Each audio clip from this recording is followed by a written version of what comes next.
Assalamualaikum warahmatullahi wabarakatuh. Pada kesempatan kali ini, saya akan membahas tentang sistem pencernaan makanan dan makanan. Kemudian, pada kesempatan kali ini, karena sistem pencernaan makanan ini terlalu banyak, maka saya hanya akan membahas tentang makanan saja. Pertanyaan yang mungkin muncul untuk tentang makanan, yang pertama, zat-zat makanan apa saja yang terkandung dalam bahan makanan? Yang kedua, apa fungsinya bagi tubuh? Yang ketiga, apa akibatnya jika kelebihan atau kekurangan dari zat makanan tersebut? Yang keempat, apa contoh-contoh zat makanan yang diperlukan oleh tubuh? Yang kelima, makanan yang bersifat aditif dan apa bahayanya? Yang keenam, bagaimana pola makan yang baik? Yang ketujuh, bagaimana cara menyusun makanan yang seimbang? Yang pertama, kita bahas dulu tentang bagaimana makanan yang baik supaya makanan ini bisa dicerna dan bermanfaat bagi tubuh. Syarat makanan yang baik, yang pertama, makanan harus mudah dicerna. Nah, untuk dicerna ini, makanan ada yang bisa dicerna secara langsung ataupun ada yang harus dimasak terlebih dahulu. Yang kedua, higienis, artinya berarti terbebas dari bibit penyakit ataupun zat aditif yang berbahaya bagi tubuh.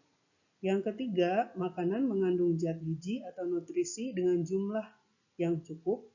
Yang keempat, makanan mengandung kalori dengan jumlah yang mencukupi, di mana jumlah yang mencukupi ini sesuai dengan umur, kebutuhan, aktivitas, kemudian juga riwayat kesehatan.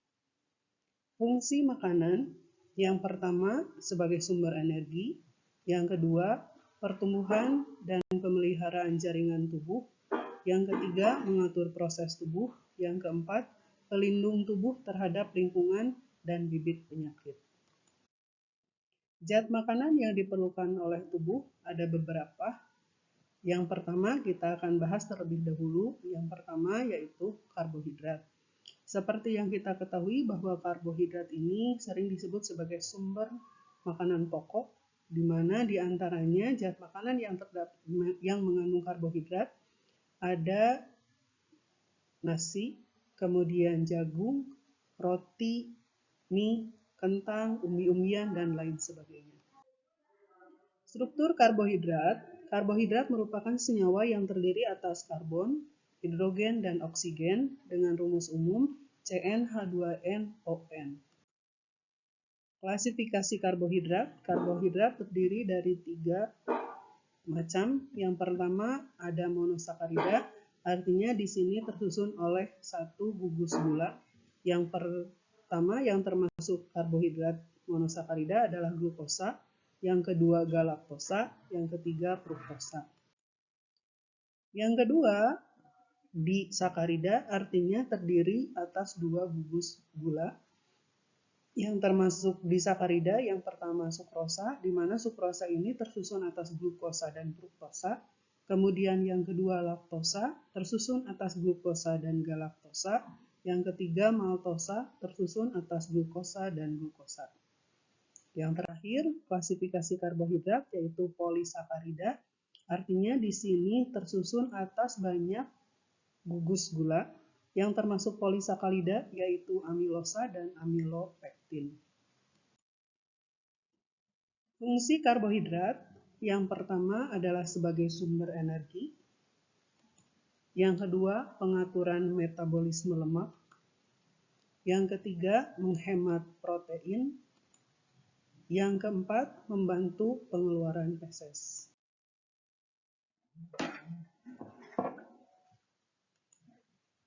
Kelebihan karbohidrat yang pertama adalah obesitas. Nah, obesitas ini terjadi jika memasukkan karbohidrat yang berlebihan melampaui kebutuhan tubuh akan energi.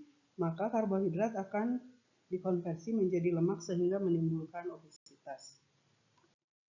Yang kedua, kelebihan karbohidrat adalah menyebabkan kelainan usus di usia lanjut. Nah, ini terjadi pada masyarakat modern, yaitu karena terlalu banyak mengkonsumsi karbohidrat yang sudah dimurnikan seperti beras giling dan roti yang sudah putih. Ternyata ini menyebabkan kelainan khusus di usia lanjut. Kekurangan karbohidrat. Jika kekurangan karbohidrat maka akan menyebabkan yang pertama yaitu ketosis, di mana sebuah kondisi di mana badan mengakumulasi keton di jaringan dan cairan tubuh. Tanda-tanda ketosis ini adalah mual, muntah, dan nyeri perut. Yang kedua, akibat kekurangan karbohidrat yaitu mengalami depresi atau penyusutan jaringan. Zat makanan kedua yang diperlukan oleh tubuh yaitu lemak. Struktur lemak tersusun atas atom karbon, hidrogen, dan oksigen. Kemudian struktur lemak ini ada asam lemak jenuh dan ada asam lemak tidak jenuh. Nah, asam lemak jenuh yang pertama ada asam laurat, yang kedua asam palmitat, yang ketiga asam stearat. Sedangkan asam lemak tak jenuh contohnya adalah asam oleat, asam linoleat, dan asam linolenat. Sumber lemak ada sumber lemak nabati dan ada sumber lemak hewani. Yang sumber lemak nabati berarti lemak yang diperoleh dari tumbuhan. Di antaranya misalnya minyak kelapa, minyak sawit, kemudian minyak zaitun, minyak biji kapas, dan lainnya. Kemudian bisa juga di alpukat. Kemudian yang lemak hewani adalah lemak yang diperoleh atau yang terdapat pada jenis hewan, misalnya dari sapi, kambing, unggas, kelinci, dan lain sebagainya, ataupun bisa juga dari telur, susu, ataupun produk olahan susu.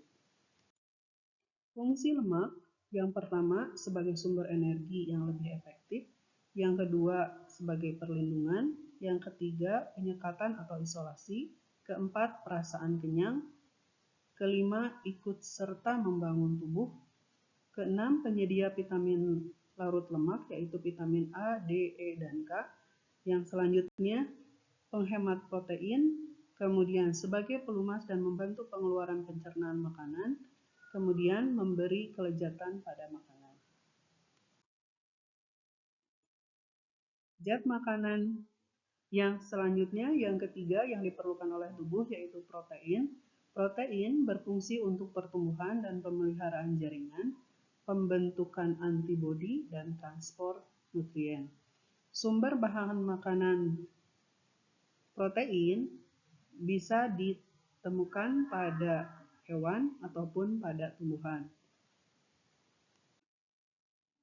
Zat makanan yang diperlukan oleh tubuh yaitu protein. Dengan struktur protein ini tersusun atas atom karbon C, hidrogen, dan oksigen, serta ada unsur nitrogen. Protein tersusun atas berbagai jenis asam amino. Asam amino ini ada 3 macam. Ada asam amino esensial, yaitu asam amino yang sangat diperlukan oleh tubuh, kemudian asam amino semi esensial, dan asam amino non esensial. Yang termasuk asam amino esensial diantaranya isoleusin, leusin, lisin, metianin, penilalanin, treonin, valin, dan triptofan. Sedangkan asam amino semi esensial ada arginin, histidin, cysteine, glisin, serin, tirosin. Asam amino non esensial alanin, asparagin, asam aspartat, asam glutamat, glutamin, dan prolin. Sumber protein yang pertama daging berwarna merah, yang kedua terdapat pada ikan, daging unggas, telur, susu, kerang, dan keju. Yang ketiga kelompok kacang-kacangan dan hasil olahannya, yang keempat sereal. Kebutuhan protein. Kebutuhan manusia akan protein dapat dihitung dengan mengetahui jumlah nitrogen yang hilang atau yang dikeluarkan oleh tubuh melalui urin, feses, keringat, atau terlepas bersama kulit. Pada laki-laki dewasa per hari sekitar 0,57 gram per kilogram berat tubuh, sedangkan pada wanita dewasa per hari sekitar 0,54 gram per kilogram berat tubuh. Fungsi protein yang pertama menghasilkan jaringan baru, yang kedua menggantikan protein yang hilang, yang ketiga pembuatan protein baru, yang keempat sebagai sumber energi, yang kelima mengatur keseimbangan air, Yang keenam, memelihara kenetralan tubuh. Ketujuh, pembentukan antibodi. Kedelapan, akibat kekurangan protein, yang pertama adalah marasmus. Kondisi ini terjadi pada anak sekitar usia 1 tahun, terjadi karena anak telat diberi makanan tambahan ataupun di sini terlalu cepat mengalami penyapihan. Kemudian, akibat kekurangan protein yang kedua, yaitu kwashiorkor, di mana terjadi pada anak sekitar umur 2-3 tahun. Di sini, pada kondisi kwashiorkor, otot mengalami kelemahan, kemudian wajah berbentuk bulan atau dikenal dengan moon face. Akibat kelebihan protein, yang pertama obesitas, yang kedua osidosis, yang ketiga dehidrasi, keempat diare, kelima kenaikan amonia dan urea di dalam tubuh. Zat makanan selanjutnya yang dibutuhkan oleh tubuh yaitu vitamin. Vitamin adalah zat organik yang pada umumnya tidak dapat dibentuk oleh tubuh. Vitamin ini bisa ditemukan pada berbagai makanan, bisa pada sayuran ataupun buah-buahan. Fungsi vitamin yang pertama sebagai koenzim, bagian dari enzim dan biokatalisator yang mengatur proses metabolisme. Yang kedua, fungsi normal tubuh, serta yang ketiga adalah untuk pertumbuhan. Jenis vitamin, ada vitamin yang larut dalam air, diantaranya vitamin B kompleks, yaitu B1, B2, B3, B5, B6, B11, dan B12. Kemudian vitamin H dan vitamin C.